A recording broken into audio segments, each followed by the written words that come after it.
Hey there everyone, and welcome to the very first episode of Adventure Wednesday Beyond the Adventure. I decided to start this new series up in conjunction with Season 5 of Adventure Wednesday premiering last week. This is more so going to be a series where I comment on the adventure. I'm going to put a little window down the bottom where I'm talking throughout the episode and play the episode on the full screen in front of you. Each episode of this series will release the following Wednesday at night after the new episode of Adventure Wednesday has aired, if that makes any sense. Anyways, we're starting it off with Episode 1, which was Finding Fall. Let's get started.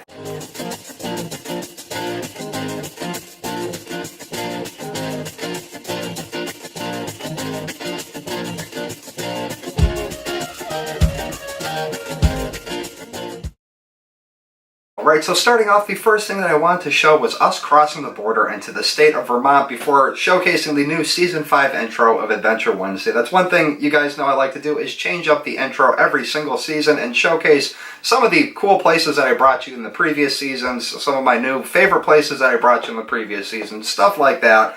So now we move on, talking in the truck, welcoming you guys to the new season. I didn't really have any specific plans where to head. I kind of just looked at the fall foliage map. Fall foliage, that's just a word I can't say. I looked at the map of the changing of the colors and kind of saw where the colors were changing sooner than were predicted. So that was just my idea, to just head north as far as I could go until we started seeing a bunch of colors. So heading north on the highway right here, we're on Interstate 91. As you can see, there is not a lot of color. Every once in a while there's a tree in between that's got some nice shades of red or orange. There was a lot of fog that morning. I forget exactly what exit we ended up getting off of. It was about a 150-mile drive, and we came off the exit, took a left, went down the road. There was this bridge right here, so I decided to film that and kind of slow it down until we got to our next part. And you can see here the colors are kind of changing a little bit more than what they were on the highway. There's a covered bridge right there, absolutely beautiful. That's what Vermont and New England's kind of famous for. So finding more and more colors, we just kind of kept heading in the direction that the colors were. We had passed a few spots where the colors were just extremely vibrant, and then it went back to green altogether. Took a few left turns, took a couple of right turns, and then ended up on this dirt road for a good 15 to 20 miles, I would say. I mean, we were driving down this road for about a half an hour before I just decided to pick up the camera and do this talking clip right here. And like I was showing, there's a bunch of newer houses on this road, and there's also a bunch of older houses with a lot of characteristics, a lot of just really cool, not cut-of-the-mill McMansions that you see. Everybody has the same exact facade on their house and things like that. These houses had style, they had characteristics.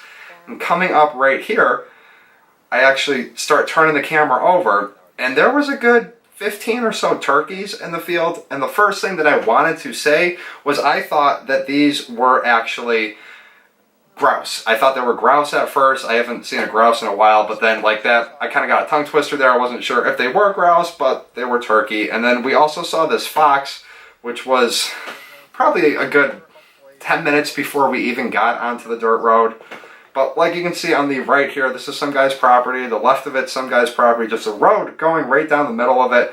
I mean, these houses are so cool. That is such an amazing view. Just imagine waking up and seeing that every single morning. There's an awesome little Jeep right there that I saw. I just had to include that. That reminded me of my buddy Sean's old brown Jeep that he used to have. And then heading down this road right here, saw a bunch of colors, but then I also noticed when you looked down to the left, that was a good probably 100 or so foot drop just straight down into that field. And then right around here we find pavement. Thankfully I don't, my biggest fear was having to actually stop, turn the car around and go all the way and just backtrack to get back to where we were. Then we came up on this. Now, if memory serves me correctly, this was all washed out during Hurricane Irene, I believe it was. It was one of the hurricanes that happened about 5 years ago or so, but this whole little stream just completely destroyed the roads all around there. That's why they're all brand new, or pretty much brand new within the past couple of years. So we decided just to kind of pull off here because I wanted to get some cell phone service, figure out exactly where we were, where we could go from there, see if anything cool was nearby. So just set up the camera, did a time-lapse there, decided to take the drone out. Now I tried to launch the drone. I hadn't taken it out in probably a week or two, maybe closer to 2 weeks. The first time that I locked it, it only picked up 3 satellites, and it's not able to go off the satellites to stabilize itself when it's flying in the air, when there's gusts of wind and things like that. So I had to lower it. Then I tried again, and it only got like 5, I believe it was 4 or 5 or 6 satellites. It wasn't a lot. They recommend never really going up in the air unless you're under or over 7 satellites. But anyways, went here, and it's kind of whitewashed on the top, kind of overexposed. That's because the whole time there I'm just focused on trying not to lose it drifting into a tree or anything like that, because it was a decent gusts of wind going by. There were decent gusts of wind. You could actually see the bushes and everything right there flowing around in the wind. But yeah, I tried to just kind of correct it a little bit. It didn't really do much when I corrected it. Then there is one clip of the drone where it's flying and actually rotates, where it does kind of show more true colors, not as whitewashed, not as overexposed. There we go. This is a clip I'm talking about right here. But still, nonetheless, it was very bright, and I had never flown the drone there before. I was more concerned about the traffic and keeping the thing away from the highway. Didn't want it to get in the road or anything like that. So that was pretty much it. It was only up for about, say, 4 or 5 minutes tops before I said, that's it, we're just gonna continue down the road a little more, see if we can get out of this valley here and find more of a signal for the thing to just take off. But yeah, it was a really beautiful spot. I really liked checking it out. The nice part was when we pulled up there wasn't anybody in there, so I was able to take the drone up in the air and everything like that. And then, well, right when we got there was nobody there, and then by the time I got the drone set up and started bringing it up, there was another car there, and then another car pulled up, and then people want to watch the drone, and it just wasn't safe with it drifting around. So anyways, decided to leave there because I had found on my phone there was a place the other day, or the other night before we had gone to this episode. I was trying to find like waterfalls or anything interesting up here. And come to find out, we actually weren't too far away from the town of Keene. I ended up, or not Keene, Killington, rather. Keene's in New Hampshire, Killington is in Vermont. So anyways, I saw a sign for Killington pointing down the road, so I continued down this way. Finally, we're able to get cell phone service. I mean, it was a good 30 to 45 minutes or so where we just had no service whatsoever. Then Amanda was able to look up while I was driving where this waterfall was that I saw the other day. So that's kind of where we headed to here. It was about a half an hour or so drive. I believe it's actually one of those little brown signs that were just back there a second ago is what made us find out that Killington was nearby, because other than that, I was going to take a right instead of go left and probably would have never ended up finding this. But still, we're kind of driving back in this little section here. I think there was a map or something. I'll throw a picture up of the map that I looked at the day before we headed out that kind of showed where the colors were early and where the colors were, starting to show before they expected them to, before they predicted them to. So somewhere around here, we found this really cool sky lift that actually went over the road. My buddy Sean knows what it was. He was kind of explaining to me this thing right here, the Skyview Gondola. I guess it's a pretty popular attraction in the winter. Nonetheless, went down the road past there, took a right, found a bunch more dirt roads, and continued down those because that's where this waterfall was. So right around here, I think we're about a mile or so down the road from it. And there's actually a lot of people out walking around and everything. It was, for being such like a rural area, to see that many people walking around was pretty cool. The stuff that I saw online had said that the waterfall, if you were going to visit there in the summer or the fall, it's best to get there as early as possible because the parking spots get filled up relatively quickly. There's the sign. It was called Thundering Falls, I believe. And as you see, we pulled up here. There was only like 2 other cars there. There's plenty of parking. There's parking on both sides of the road. I'm not sure if you're legally allowed to park there or not. I imagine so because it's a dirt road. But nonetheless, this waterfall was located on the other side of a swamp. You had to walk across this really, really cool bridge that they built over the swamp. And it was a good 5-minute walk or so at, like a moderate pace. There weren't railings or anything. Like crossing the water here, there were railings. But once you got into it, there weren't really railings. You'll see right when I go back over to the bush right here. Hold on one second. When I head back over right here.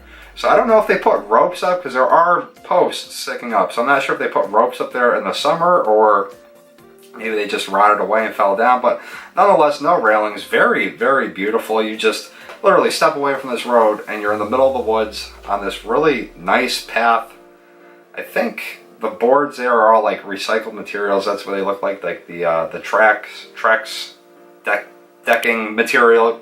You guys know what I'm talking about. If you don't, it's just a material that you use. It's recycled that you put on the deck, and it's really good for keeping water away. It lasts a little bit longer than wood. Sometimes some of them actually last longer than pressure treated wood. Anyway, we're not here to talk about that. So heading through this swamp here, there's a couple spots that you pass where you're actually walking over water.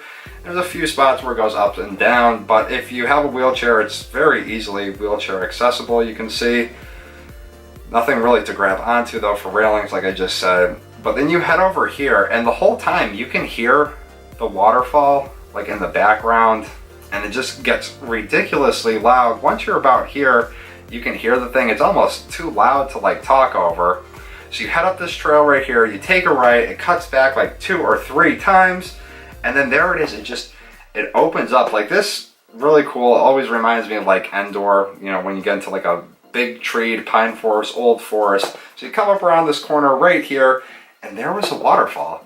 Now, I've seen a bunch of waterfalls down south. I've seen a bunch of them up north. I would have to say that this is probably one of the nicest ones that I've ever seen in New England. There's another one up by Mount Washington that's very nice as well. I can't remember the name of that, but this one here was pretty freaking epic. It was a good, I don't know, maybe 200-300 feet or so. I mean, if you're at the dead bottom of it and went all the way to the top, that was a pretty decent height, as you can see here. Doing a zoom out, I'll actually do a clip in a second where I look up on it. Now, where you're standing here is like a little deck that protrudes over the side of it. It was very sturdy.